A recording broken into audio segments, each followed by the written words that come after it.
আসসালামু আলাইকুম। একটা সুখবর আমি আপনাদের জন্য নিয়ে আসলাম।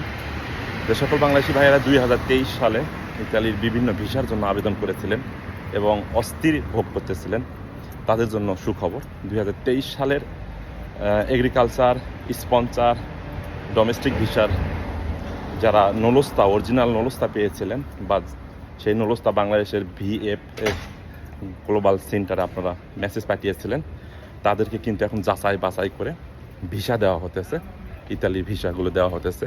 আলহামদুলিল্লাহ, এই সিরিয়ালে কাজ চলতেছে অলরেডি।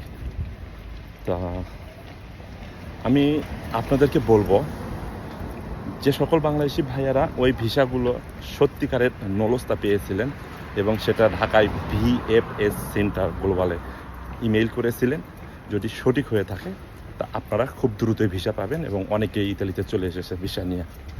তা সবাই ভালো থাকবেন, আল্লাহ হাফেজ। ওয়ালাইকুম আসসালাম। ভালো আছেন না ভাইয়া? ভালো আছেন? হ্যাঁ, ভালো ভালো। আমি ভিডিও দেখি তো আমি। বেঠালা তাই সাইডে দাঁড়ান, গ্রোথ লাগে না, ভিডিওর কাজে চলতেছিল আর কি। তাই ভাই।